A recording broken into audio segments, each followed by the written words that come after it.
Thanks, Arshika. Thank you, Gunther. Now it's time for our next speaker, and we can already see her on the screen. So, a big round of applause for Bhumika Diwan. I'm pretty sure we all have wondered during our course of careers how the leadership have changed after COVID, especially considering we've had one hell of a digital revolution due to COVID. Change is not stopping considering Ukraine Russia war and now recession around the corner. Something we all had to learn and adapt is how the agile leadership has changed and need to keep changing. So, with that question, we here will be talking about the change that has happened in the agile leadership style.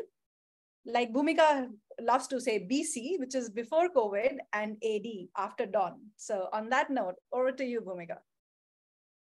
Thank you so much for the warm welcome. And it's a big shoes to fill after Gunther's talk, but I would try to fill as much as we can. But just to check the mood for the people, how they are doing, can you give me a reaction over the Zoom? How are you feeling? So I can just vary my presentation based on your mood, slightly tweak here and there. So it would be great if you guys can give me a quick reactions, guys, before we even start. A lot of hand waving, smileys, awesome reactions coming in. Good. Those are a very good thing to start with. So thank you so much, guys. Then I would share my screen and presentation. Let me know when you guys are able to see it. Visible. Good. Thank you so much for the heads up. So what I've done is I've tried to concise everything in a few things. Like I would just give a brief about myself, then introduction to leadership, and defining the agile leadership. Then what's the difference between pre-COVID era or the before COVID and after dawn era, and what can be our first step, as we are the first leaders for anybody who sees us, and the summary. Let's see how it goes. Just to give you a brief background about myself, I have around 17 years of experience working in different organizations. Started my career as a developer, then becoming a business analyst, a pre-sale consultant, and then I think the bug for the agile stuck me, and I never went back from there. And it's just the journey where I'm learning each day rather than calling myself with any other name. I would prefer to call myself with the Agile FNR. Just to give you a background, I'm also a certified life coach and an NLP practitioner. So I try to bring that human angle with all those simple things so that people really feel the environment is a bit of a home as well. And it's just an extension to my personality. Introduction has been done, so I would leave it for the now, what the basis of my talk. But let's define the leadership. So I always think the leader is somebody like a farmer who doesn't, if the crop is not growing, he doesn't cut down the crop or take away the crop. Rather, he tries to create an environment where you can grow and thrive. So leader is like a farmer, if I really want to say it. But what is an agile leadership? When we talk about like how the agile leadership has evolved, let's define that term as well. So agile leadership is nothing but he's also like a farmer because you are working with the people who know more than you. You know it, so you give the floor to them to make the progress and everything. So your only task is there to remove the blocks so that the people can become more productive, and they can align with the customer to deliver the value for them. So agile leadership is nothing but helping the people removing their impediments and becoming effective and productive. In short, and efficient. Are you with me till now, guys? Good. So let's see what has changed over the past times. So I defined these revolution in three phases of the journey. First one was the old traditional way where there was static or a slow changing market. So do you remember the time when Nokia came up with the phones? It was the sturdy phone. It was the only thing in the market. The only thing they needed to do was maybe come up with one twist here and there and just launch a model and then just the production would go and the people would get the value out of it. So it's basically relatively what the company is producing, the value is generated from that itself. The people have not changed much. Their needs are not changing. But then before COVID, it's like market technology, competition, everything changed. With the invent of Apple, you could see that the touchscreen market was there. People didn't knew that they needed it, but then there was a need for it as well. But the basic need to connect was never changing. So it's almost like as a film, we generally would go to a cinema hall to watch it. Then came a time when the Netflix and other companies came, and you can watch the TV or the movies from even a park streaming on your iPad. So that was the kind of revolution which was globalized and digitized, that it was happening across. And then came the after dawn. Even during the COVID times, before pre-COVID times, what would happen is that we would be working with people were physically there. I don't know. We have anytime seen anything where the people would be, everybody would be working from home. I don't think that kind of a digitization, we even thought about it. And it was not the only thing that happened. It was also the fact that your supply chains were not even sure like how they are going to happen. Then the Ukraine war came, energy crisis. You don't know the market, how the changing is. Plus, the people were sitting at the home. They wanted to have a more personalized view of it, the greater involvement of them. The greater personalization was the ask at that time. And there are few things which are out of your control as well. So you don't even know how the things are going to be. So the point is that it was not one thing that was impacting it, it was the other things as well. Plus, the people who are working with you and for whom you are working, both have changed, because the needs are changing each day. You couldn't think about having a meeting with people just having a kid in the background, while it's a norm now. There were memes initially during those times that you would see that the people have opened a video and the kid is running around the background and everybody is laughing about it. But now it seems like a new normal. So the dawn just changed the way as a person that you also brought it to the picture. So, and it's changing. It's not that we are stopping at this. We don't know the next thing that we are hitting for it. Now you can see that a lot of companies have started to fire after a great period of resignation. Now there is a global recession that is hitting on. You don't know even the earlier the cycles of the recession and everything would be at least 10 years, 5 years. Now it's like in a 3 year span, I'm back again to 2020, where the people have started to feel insecure. So uh, times are changing, and they are changing very quickly, I would say. Then before we move forward, just to check, what kind of matrices do you think were used in before COVID era? So the A is whatever teams are performing on the outputs, KPIs, KVIs, or OKRs.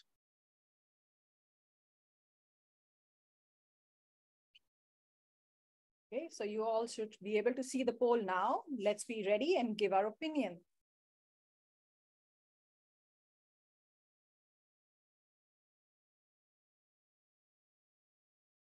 Yeah, I see a lot of them flowing in right now. 5 more seconds. Keep it going, fellas. There's nothing right, nothing wrong. It's more about the learning. Let's put it that way. So just keep flowing it.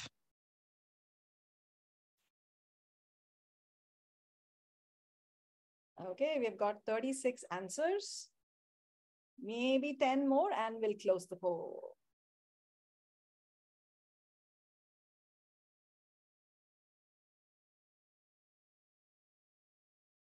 Okay, we'll be closing the poll now and we'll share the results.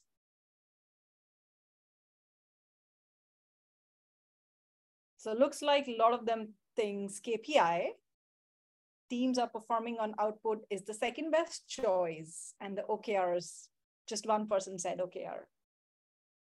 Okay. Let's go back to the scenario where we were. I would just take my slides back. Can I just share the results? Yeah. Yeah. Okay. Uh, so before COVID times, was the market that was changing rapidly because customer wishes and we were globalized. Um, so the take was the problem statement that these market was facing. They were not very sure whether they are creating a value for their customers or not. So the main key matrix for these people was the key value indicator or the objective and the key results. So those were the three things. So the answer would be the C. I would explain it in detail why I said this. Because in old times, the value that I said was created from whatever we are producing. So the number of phones that Nokia created was how the teams would be produced, how the teams would be mired. So anybody who is working in an old environment would be whatever they can deliver it is how they are being judged on it because the performance is related to that, but there is a direct correlation. And before COVID time, there was no direct correlation to what you are doing to teams matrices to the value that they are creating. So they had to bring a focus on the key value create indicator and the objective so that they can see in a longer run whether they are delivering any value or not. And after on, there are no matrices that are enough because everything is changing so fast. So you are looking for a smaller feedback loops and everything. Does that give you an idea about what eras and what time zones we are talking about? If not, you can ask the questions in the chat and I would answer you before I proceed further. Because next I'm going to talk about the leadership challenges, but this needs to be very clear.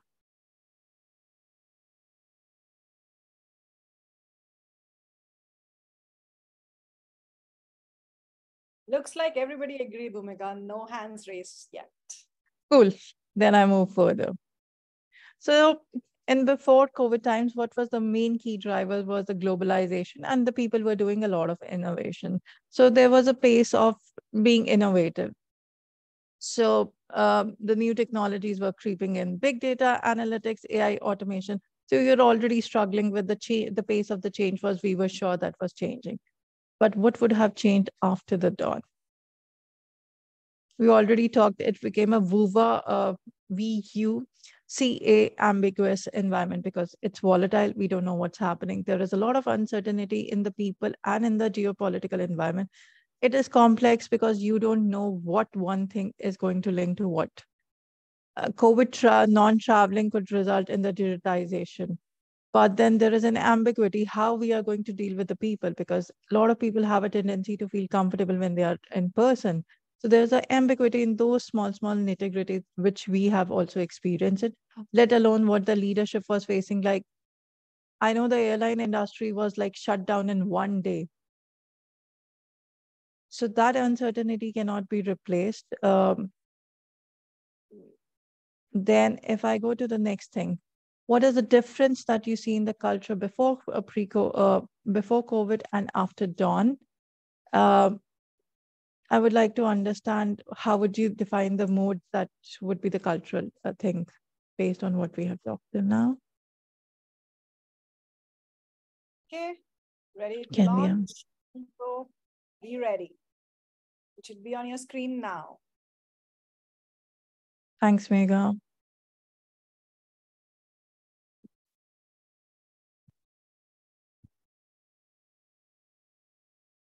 I see answers coming in now. Looks like people are thinking. Let's give them a minute to think about it. And these are the basic things because if you understand the nitty gritty, then everything is easy.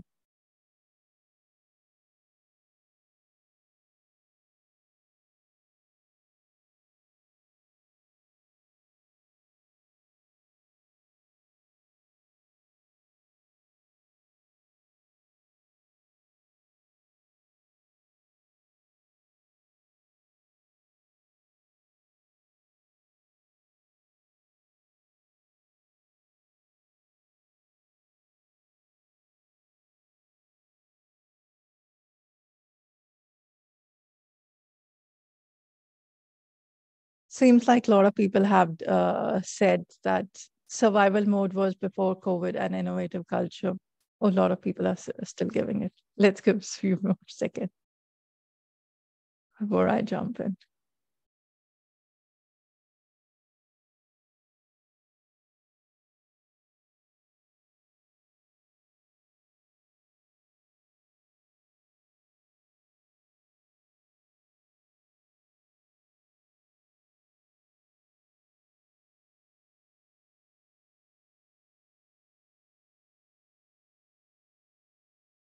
Okie dokes. Ending the poll now, and we'll share the results. Sure. Um, so the so the first most what do you say? The liked one was that the first is the survival mode, and the second one is an innovative culture. But you can realize that during pre-COVID times, we were basically before COVID, we were trying to create an innovative culture uh, where you can see a lot of innovation happening. Touchscreen, Netflix, Uber, you name it. People were thinking how we can utilize whatever we have it. And there was case study also done on the environment that was being generated from the Netflix also. While since it's an uncertain environment in after dawn, the only thing that the human most fear is the uncertainty that happens, not the change, but what is the uncertainty that is happening. So as as the scenario would be, the people have gone in the survival mode, just struggling, sometimes even thinking how they can do it. So the answer would be A.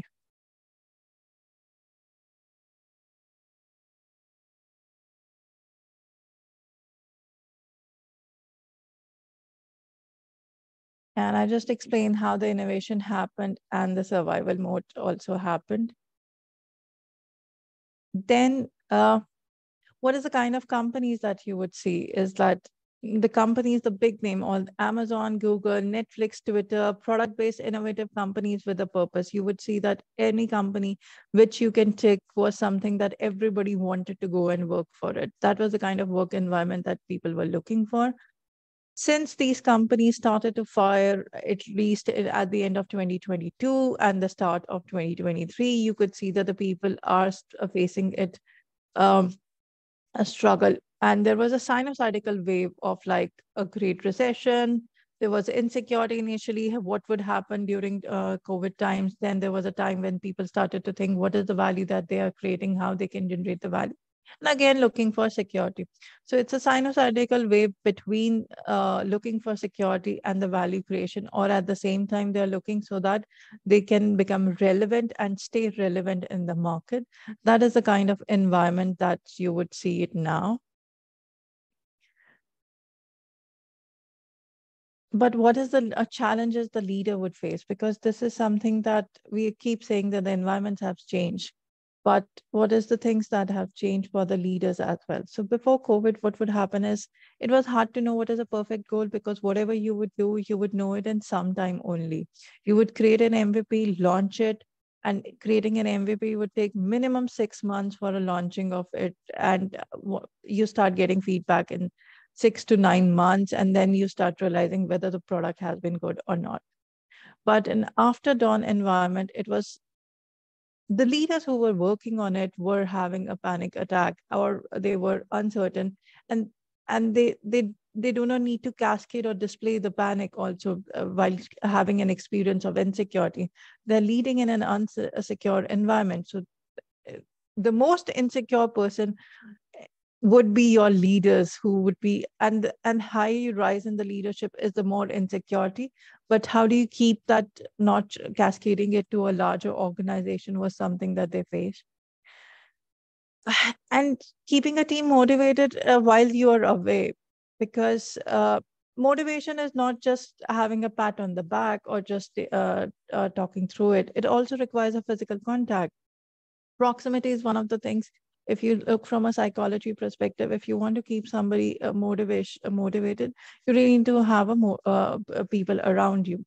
And people dynamic situation was also changing. Earlier you would only see their work persona, how they are working, how they are behaving about it. But now the things were changing from a perspective like you would have to give the space for everything that is not like normal things.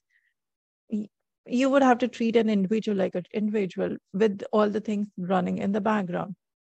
And as a leader, you would really like to have the connect with the people to understand how the things are. As a leader, you can take a break and just grab a coffee. You would also have your emotional time to settle down and also get information. But now the leaders will have to rely on the loops, feedback loops that are happening on virtual network. If you don't schedule a meeting with your teams, you would not have a moment to interact with them. If you're doing something, you would not get immediate feedback. So the culture had to be changed on a lot of levels as well.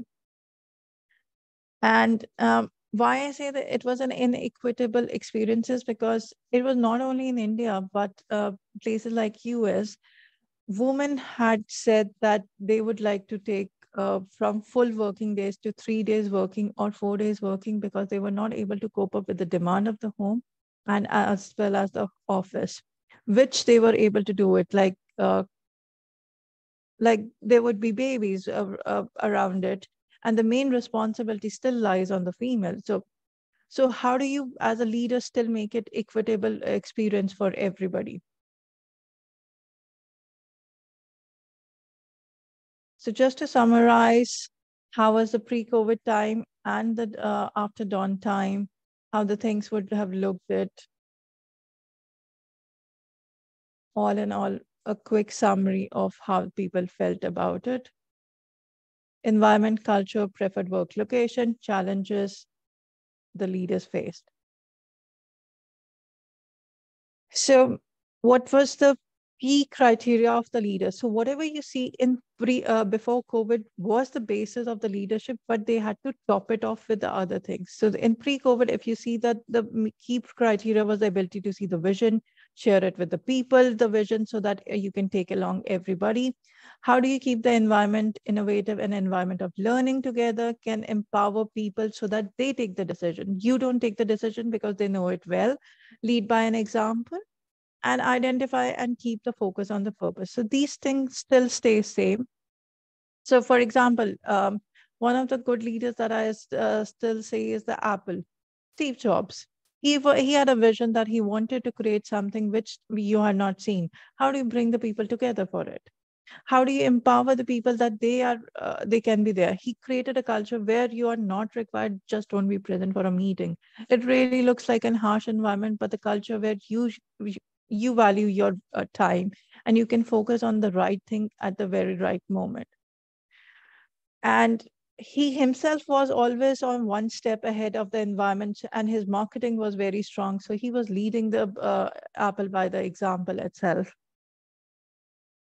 But apart from this, after dawn, as I mentioned earlier, leader doesn't have to pass on the work related stress to a wider organization. So for that, if you have to even take, they have to schedule a meetings uh, gap between the meetings so that they have a pause and they just don't go from one meeting in absorbing something and passing on to the other meeting, which also meant that you are regulating your emotional check.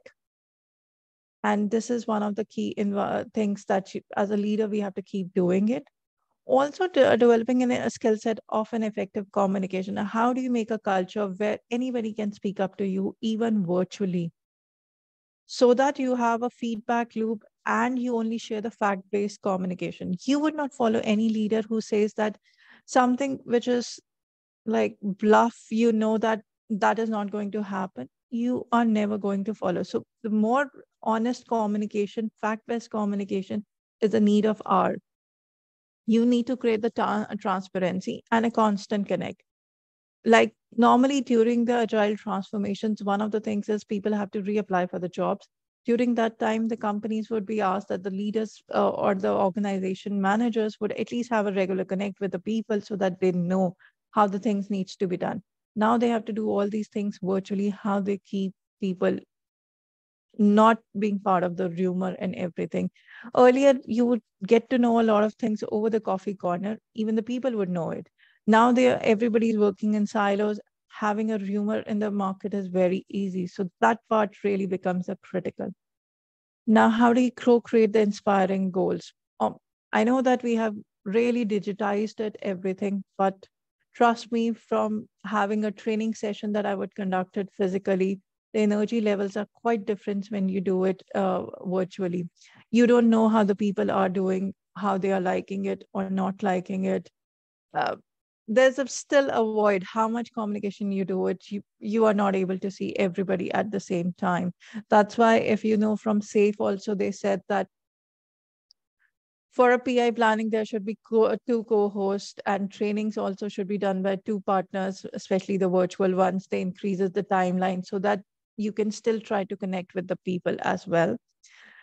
And treating individuals as a whole. So the person is not only the work persona, you know that everything that is happening in the background, he cannot escape it. He's seeing 24 hours 7. You may not see it from the screen, but he's living it. So you have to humanize the factor how the person can be there. And and an environment where everybody can be psychologically safe and their well-being is the foremost need that a leader needs to create, so that they, even if you are not able to create the equitable environment, but at least give the space that where they can speak about it.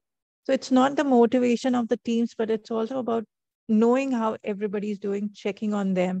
That's one of the key things that would be required. And you can see a lot of studies have also gone past us, where the humanization of the empathy factor has been done, and people have come forth and realized this fact where earlier it was not the case. Any questions till now? So, Bhumika, I could see two questions coming onto the chat, and we have 6 more minutes to go. Okay, then I quickly wrap up and then I take the questions. So I always say, whatever you call yourself, Scrum Master, Agile coaches, Agile affinage, we are the first leader anybody sees or look for us. Either your teams are your development teams or your leadership teams, whatever level you are working on, your focus should be helping the product owners, product managers, senior leadership to define and focus on the shared vision and the purpose. And this has to be done on a regular basis. Unless in PI, whatever framework you use, it has to be done on a quarterly basis so that the teams can focus on that quarter for that and redefine it together. So that culture needs to, how do you redefine it? As Agile FNRs, I would say that would be our goal. Then bringing the transparency, because there would be a lot of things that would be going, there's no connect. People would crave, like I remember during one of my customers would tell me that earlier we would have a connect with them. I don't know what they are doing now. While you can see somebody working earlier, you might not even talk, you would just hear a conversation that's happening. So for those moments, you would have to create a moment as well, but be very particular about what's happening. Try to create a transparency, bring everybody together. At least once a week, we used to have those Friday day outs, and there would be a common place where we would also share the numbers and everything, what's happening in the market and how we are progressing as well. Involving stakeholders for the regular feedback, as much as we are saying, but how we are creating the value, we really have to keep that check quickly and intact. And the last is creating and checking the psychological safety. Keep checking whether your teams are facing psychological safety or not, psychologically safe. I would just ask you the last question from my side, which is, which one is your favorite out of these four?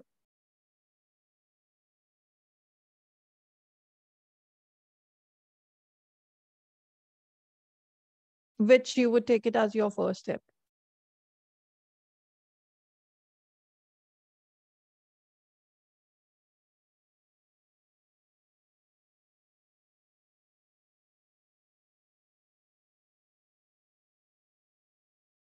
Nice.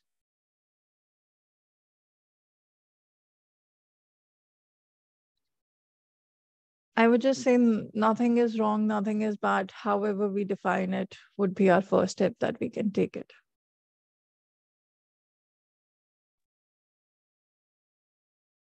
While people are pouring in a lot of results, I'm happy to see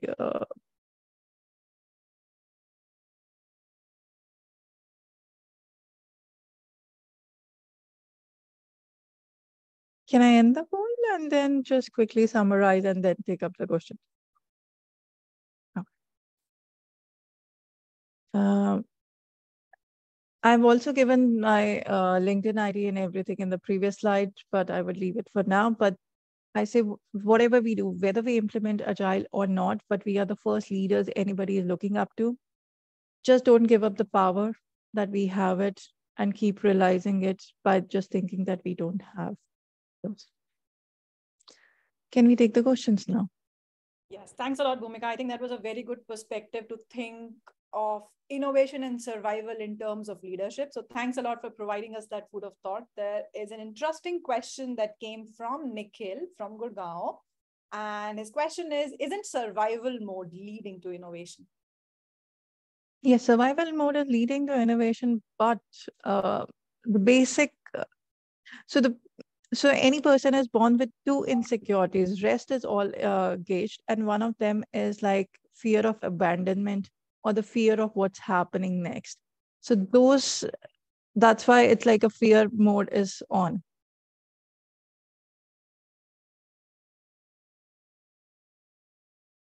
Do you have more questions? Yes.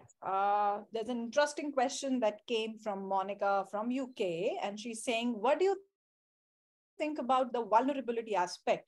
Is there a problem? Why shall leader not be honest and engage with the team to find solutions with them? It's not about not being honest or being vulnerable. It's like how much you cascade. So it's something like one of my POs was having his father was having some issues, was facing cancer treatment and everything. So what he did was like, there is a problem at my house that is happening. Rather saying in a public forum, he said, if anybody wants to know more, please come. I would give you the details when required. So it's like as a leader, you can share, but share it in a manner that it doesn't cascade everything and there is no filter. And being vulnerable is something that if you start doing it, the people would also start doing it. So like you say that I'm going to a doctor, but what medical condition do you have to share it? No. So it's also on the personal level. My personal is like inform everybody about everything, but to a level that it doesn't give them a issue. For example, if he would have told it in a public forum that his father is suffering from this, from a cancer, and that was a second reoccurrence, then we would have been far more worried. And at that time we were like, Hannah, do you need any support from our side?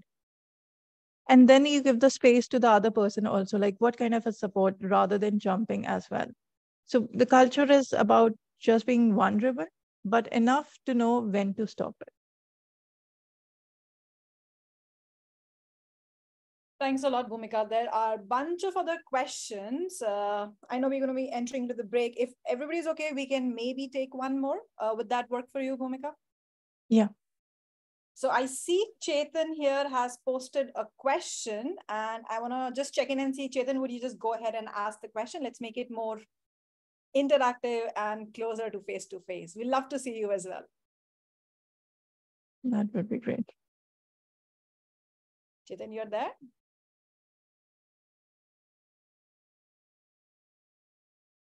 Okay, no worries. So what I'm going to do is I'm going to ask the question.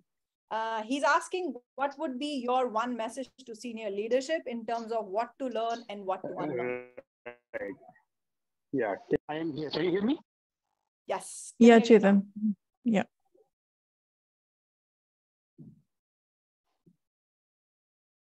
Chetan, do you speak? Do you want to say your question? Sorry, Megha was not able to complete it.